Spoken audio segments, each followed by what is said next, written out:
The year was 1956. Dwight D. Eisenhower was president, and the black and white program I Love Lucy was #1 on TV. That same year, Glenwood Heights Primary opened its doors to 484 students.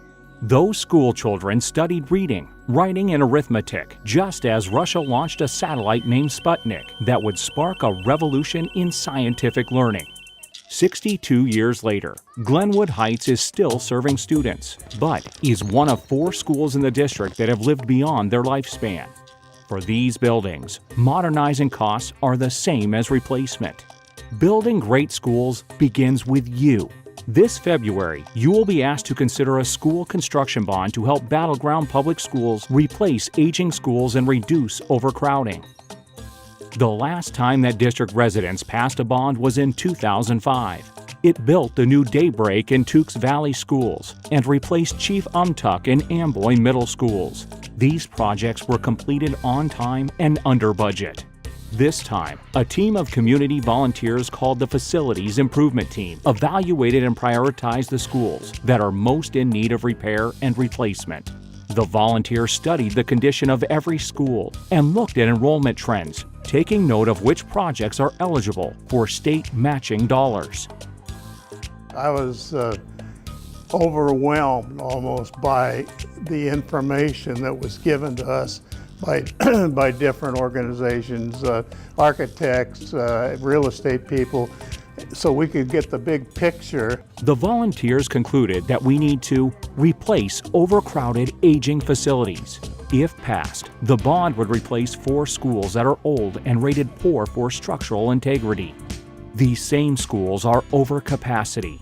The bond would help reduce overcrowding and keep class sizes small per state requirements. Right now, Glenwood is at 800 children, and we are concerned about continued growth because the school was built in 1956 for only 484 children. Enrollment at Pleasant Valley Primary and Middle Schools has also grown beyond its capacity. They're projecting that we may have 700 homes being built just within our boundary, and so what that's going to look like if we have 300 students that show up on campus. It's not uncommon for us to have 3 or 4 classrooms engaged in learning in our hallway in our media center, and then a whole grade level of 125 students walking through with their lunch trays. At Glenwood Heights Primary School, students walk across the campus to a converted portable cafeteria, regardless of the weather. Oh my gosh, I just get downpoured. Like I get downpoured.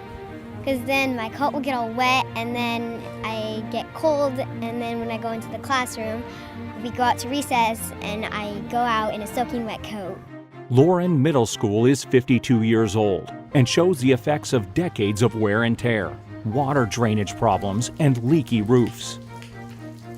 The bond would also fund the construction of a new primary school and middle school to help reduce overcrowding, and it would fund the development of a site for an alternative learning experience campus on land that the district owns.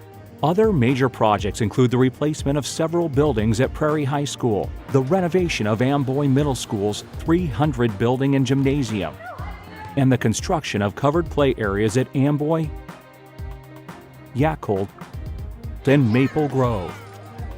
The bond would also improve safety and security at all of our schools with door locks, car-controlled entrances, and additional security cameras.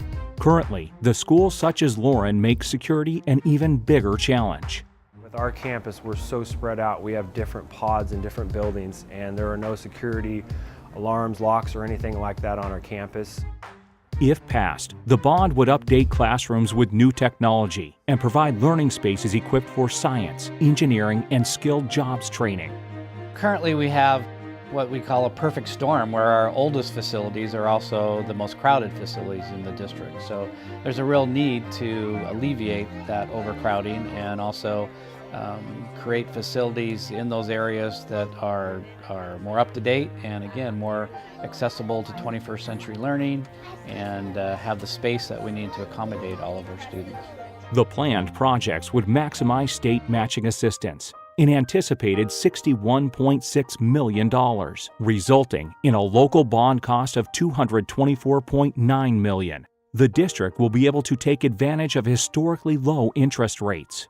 Because of sweeping changes made by the state legislature, total school taxes are projected to be less in 2019, even with the new bond. I think quality schools are really the cornerstone of a community that takes pride in their schools, and a community that can attract businesses and other industries that really want to be in a place that has quality schools. A 60% supermajority is required for the bond measure to pass. Please mail in your ballot by February 13th.